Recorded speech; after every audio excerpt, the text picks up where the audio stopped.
ultimate hunter lurks.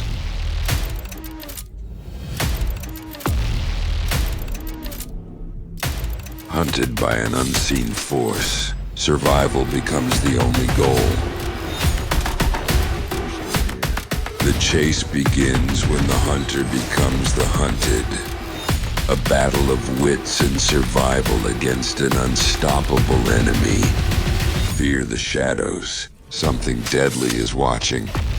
When the ultimate predator strikes, nowhere is safe. In the heart of the wilderness on Predator 6, coming soon in cinemas 2026. Predator 6 The Hunt Continue. Predator Empire. What is up, guys? Today we are diving into the completely original mind-blowing concept for a new Predator movie. We have seen the Predator fight Arnold in the jungle. We have seen him in the futuristic city. Even saw him fight Comanche warriors in the absolute masterpiece that was Prey.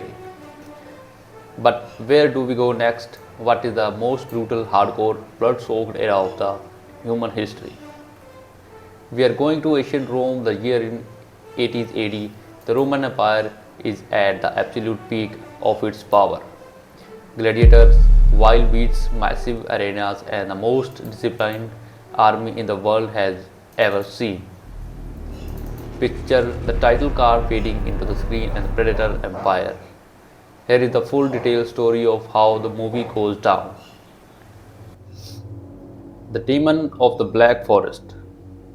The movie opens in the freezing, fog-covered black forest in the Germania.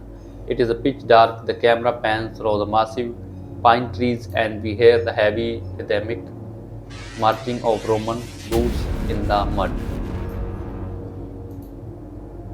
This is the legendary 19th Legion. They are most hardened, brutal soldier in the world. Suddenly the sky light up with the blinding blue stakes. The Yautja Predator scout ship comes crashing through the atmosphere. It smashes through the massive trees, tearing up to the earth and crashes into the ravine. The Roman general, a scared, ruthless man named Gaius, ordered his men to investigate. They draw their gladiator sword and raise their massive wooden shield. They think it's a meteor. When they reach the crash site, the ship is smoking, but there is no alien inside. Instant, they see glowing neon green blood on the leaves. Suddenly, a Roman soldier is ripped up into the tree. No sound, just gone. Then another, the soldier from the famous pseudo formation, locking their shield together. The predator drops down, but here is the twist. This predator is young, unblooded, and he is badly injured from the crash. His clocking device is broken, sparking blue electricity. His plasma caster is shattered. The Romans are terrified, calling it a demon from the underworld, but General Gaius is greedy. He realizes this beast is wounded. He orders his men to throw massive barbed iron nets over the creature. The predator fights back, tearing through 5 or 6 legionaries, but he is too weak from the crash. They pin him down with heavy iron chain, drug him with poppy extract, and throw him in a steel-reinforced wooden cage. Gaius smiled. He knew if he brings this demon back to the emperor, he will be rich beyond his wildest dream. Act 2. Welcome to the Colosseum. East forward 3 months, we are in the heart of the Rome. The city is bustling, loud and dirty. The camera swoops over the incredible architecture and lands on the newly built Colosseum. We are introduced to our main hero, Marcus. Marcus is not a soldier anymore. He is used to be a great Roman commander, but he refused an order to slaughter innocent women and children in a conquered village. For his treason, he was stripped for his rank, taken away from his teenage daughter, and thrown into the gladiator pits. Marcus is a survivor. He is smart, tactical, and fights with the spear and small round shield. He is currently the champion of the arena, fighting just to stay alive in the hopes of seeing his daughter again. Deep in the dungeon under the Colosseum, it is a nightmare.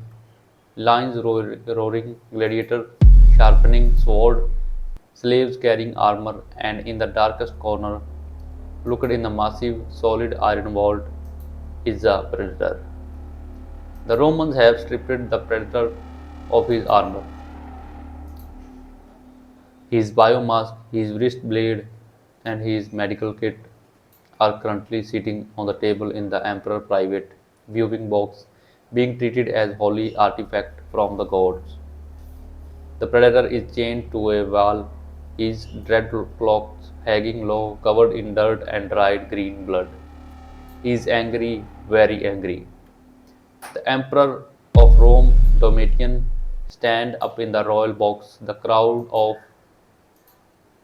50,000 Roman goes absolutely crazy. Domitian announced the greatest spectacle in the Roman history.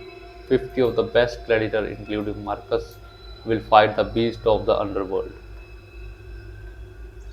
The arena erupts.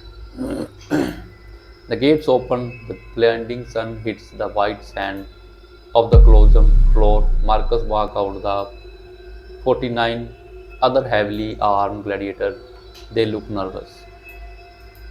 On the other side of arena, the massive steel gate is slowly cranked open by slaves. Out steps the predator. He is massive, 7 feet tall, pure muscle, wearing nothing but a simple loincloth, no armor, no weapon, just his bare hand and his mandible clicking aggressively. The crowd goes dead silent. They have never seen an alien before. The Emperor gives the thumb down. The fight begins. 5 gladiators charge the Predator with trident and nets. The Predator does not even flinch. He dodges a spear thrust, grabs the gladiator by a arm, and literally rips the arm out of socket. He used the served arm, still holding a sword, to slash the next guy's throat. The crowd gasps. It is a total bloodbath. The predator is martial art master. He moves like lightning, breaking bones, snapping necks, and crushing skull. He picks up a heavy Roman battle axe and the start cleaving through the fighter. Marcus is watching from the edge, realizing stand attack won't not work. He yells at the remaining gladiator to fall back. He throws Phalanx a spear wall, but the predator is too smart. He kicks up a massive cloud on the sand to blind them, leaps directly over the spear wall and lands behind them. Within 5 minutes, 40 gladiators are dead. Marcus is one of the only ones left. The predator locks every eye on Marcus. He senses that Marcus is alpha of the group. The predator roars, spreading his mandible wide. But suddenly, the predator looks up the Emperor VIP box. He sees his helmet and his rust blade sitting on the display table. The predator ignores Marcus. He running straight towards the 15 feet high arena wall, kick off the dead gladiator's shield, and leaps entirely over the wall, landing in the stand. The crowd erupts into pure panic. Thousands of people are screaming and trampling each other. The predator slaughters the emperor and the elite Patreon guide like they are made of peppers. He grabs his helmet, slides into his face, click his, and the iconic red laser triangle lights up, and he straps his wrist blade back on squinch. The city on lockdown. Rome in chaos. The emperor locks down in the entire city. Nobody gets in, nobody gets out. The gates are barricaded. The emperor is humiliated. He calls Marcus up to his place. He makes Marcus a deal. Track down this demon and bring me its head. If you do, I will give your freedom and I will return your daughter to you. If you fail, I will feed her to you, to the lion. Marcus has no choice. He gathers a small elite crew of his best gladiator members, a massive tattooed barbarian who fight with two axes, a deadly female archer with Scythia. Together they arm to the teeth and step out to the dark street of the Rome at the midnight. Meanwhile, the predator is having the time of his life. He is healing his wound in the catacombs using glowing blue alien medicine. The predator begins his hunt. He stalks to the rooftop of the ancient Rome. We get an incredible shot of the predator skulking on the top of the platform. Cat and mouse in the catacomb. Marcus and his crew find bodies in the alley. Marcus studies the cuts. He tells his crew, "This is not a demon, it's a hunter. It's bleed, it's use tool and make mistakes. If it bleed, we can't kill it." A perfect callback to the original movie. Sixth, the engineer realized the creature is using the aqueduct and the underground catacomb to move around the city undetected. The crew descend into the pitch black tunnel under Rome. This section of the movie pure horror. It's dark, wet, and claustrophobic. The only light comes from the flickering torch. The predator is down here with them.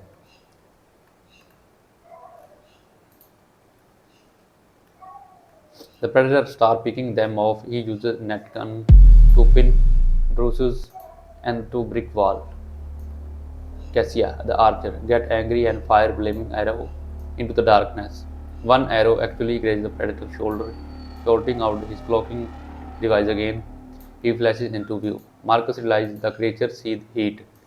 He grabs a torch and smashes an old clay pipe carrying flammable olive oil from the storehouse above. The tunnel fills with a massive wall of fire, completely blinding the predator's thermal vision.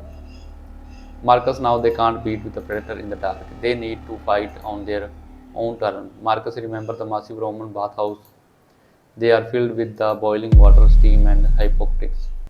Marcus and Cassia lower the predator into the grand bath of the Celesyria. The room is massive, filled with marble statue, pools of water, and thick, heavy steam. The predator enters. His thermal vision is completely useless here. Everything is red and white hot because of steam and the boiling pool. He is forced to take off his biomask and roar, his mandibles flaring out, and challenges them to hand combat. Cassia fires an arrow, but the predator catches in the mid-air.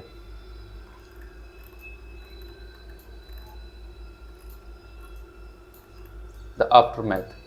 Sun rises over Rome. The bathhouse is nothing but a smoking crater. Marcus walks out the emperor's place carrying the alien metal necklace. He throws it at the feet of the Emperor Domitian. The Emperor is terrified. He realizes Marcus is the deadliest man alive. True to his word, the Emperor grants Marcus his freedom and brings his daughter to him. They embrace in a emotional reunion. The final scene of the movie cut to the few days later. Marcus and his daughter are walking out the gates of Rome, leaving the city behind forever to start a peaceful life in the countryside. But as they walk down the dirt road, the cinema camera slowly tilts up high in the trees, hidden a canopy, a faint shimmering effect bend the light. The single red laser triangle appear on the dirt path behind Marcus. Then the click off. We hear the iconic deep clicking noise of Yautja. Another predator was watching the whole time. It was seeing what Marcus can't do. It respect him and for now cut to black